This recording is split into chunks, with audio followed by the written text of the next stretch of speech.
Hey guys, welcome back. Today we're going to make two types of panels for oil and acrylic painting. And stick around because there's going to be 3 pro tips for you. So the 2 panels we're going to make today, one is made out of hardboard, also called masonite panel, and the other is an ACM panel, aluminum composite material. So let's get going.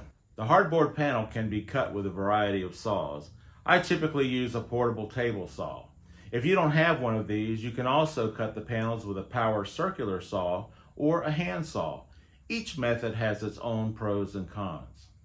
I like to buy this hardboard in 4x8 sheets. It's a 1/8 inch hardboard and it comes already prepared on the back with a very smooth surface similar to a whiteboard that you would use.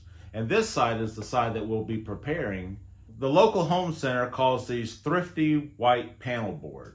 The white finish will be the back of our finished panels. That smooth surface on the back seals the panel and makes a great surface for writing in a permanent marker in the future.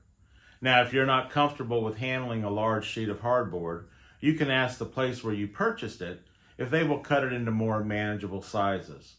Perhaps you have a handy friend that'll cut them for you, but be aware that cutting hardboard produces quite a bit of fine dust, so take precautions where necessary.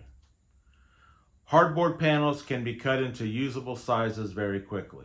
Now that they're cut, let's move on to the ACM panels. ACM panels can be cut with just a utility knife. It doesn't produce any dust, and once they're measured out, the cutting can proceed rather quickly. First, I mark the areas to be cut with a fine permanent marker. Next, lay your metal straight edge along the marks and press firmly. You may feel more comfortable using some small clamps against the straight edge to ensure it doesn't slip. You can also use a safety ruler that has some built-in protection against cut fingers. I'll put a description for that ruler in the video description below. I'll also add some links for other equipment I'm using. And you can follow those links to get some of the products that I'll use today and in other things. By using those links, I'll get a small percentage of the transaction, but it won't change the price for you. It's a no-cost way to help support the channel and for you to get more content just like this. So here's the first pro tip. I buy my blades in 100 blade packs. They're very convenient and cost effective. Also, I like to put my blades, my used blades, inside of a metal can. I keep my knives here, and by keeping the used blades inside of a metal can, the blades don't poke through, and when I'm done, I can seal it up and take it to my recycle center. Next, using a firm but moderate pressure, you score the panel along the marks. I use a fresh blade and I make the cut 3 to 4 times. You get a feel for this. You're not cutting through the entire panel.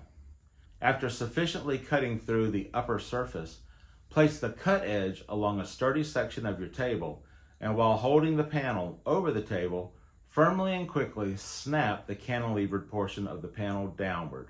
It will snap along the score line. Now work the cut back and forth a couple of times to weaken the uncut edge. At this point, you can either snap the panel back onto itself or use the utility knife to cut through the film that's holding it together. Once the panels are separated, I like to take the shaft of a screwdriver and burnish the edges of the panel to make sure there aren't any sharp edges. Now we have our raw panels cut to size. Let's apply some gesso to prepare them for painting. Hey, if you're enjoying this video, please subscribe and hit the like button. It really helps. So let's continue. While the process for each type of panel is basically the same, the ACM panels have a protective film applied. I just peel off one of these sides and leave the other in place for protection until the final painting is completed. Now we need to rough up the surface to apply the gesso. It'll provide some tooth for a mechanical bond between the panel and the gesso. I use 120 grit sandpaper in a circular motion. The panels are already smooth, we're just adding some tooth. I like to check the sheen of the surface by tilting the panel to look for sanding coverage. If it looks like you missed a spot, just throw down a couple of more swirls and check again. Lastly, I wipe the surface down to ensure there's no dust. For the ACM panel, I use a rag with common household alcohol. For the hardboard, I use a rag slightly dampened with water. Both will evaporate quickly. Once you're satisfied, it's time for gesso. Now, gesso, which is spelled Gesso, is an Italian word for plaster. Traditionally, it was made of a binder of rabbit skin glue, chalk, and white pigment. Most of today's gesso is an acrylic gesso that has acrylic polymer for a binder, calcium carbonate, which is like the chalk, and a pigment, in some cases no pigment, and additional chemicals for flexibility and longer life. Today we'll be using an acrylic gesso. It's great for both oil and acrylic paintings, and it cleans up with water. Here's pro tip number 2. If you want to tint the gesso, you can mix in some acrylic paint. Just add the paint until you're satisfied with the tint strength. We're going to do 3 coats of gesso overall. We'll use an inexpensive foam brush from the home center to apply the gesso. You can thin the gesso with some water if it feels too thick. I cover the surface in a thin layer using the brush in one direction. Set aside and let it dry. After the first layer is dry, I hit the surface again with a light sanding in a circular motion. Now I wipe again with just a water-dampened rag. Then let dry. Now it's time for a second coat in the opposite direction, then set aside to dry. Use the same method for the last coat.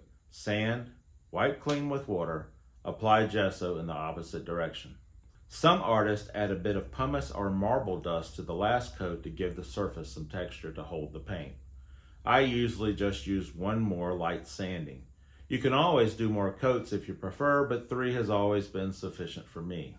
Hey, and finally it's time for pro tip number 3. You can add an additional coat of Michael Harding's non-absorbent acrylic primer for the last coat if you're going to paint in oils. Because it's non-absorbent, the oil won't sink into the surface. Therefore, there won't be any dulling of the paint when it dries, and you don't have to sand after you're done either. Hey, if you'd like to hear more about ACM panels, you can watch this video here, and I'll fill you in on it. Hey, thanks for watching. I'd love to hear from you. Leave me a comment, ask me a question. I'd love to help you. And also, if you haven't already, subscribe and even click that bell icon down there, and you'll be notified the next time I upload a video. So, great having you here today. Look forward to seeing you again. Bye-bye.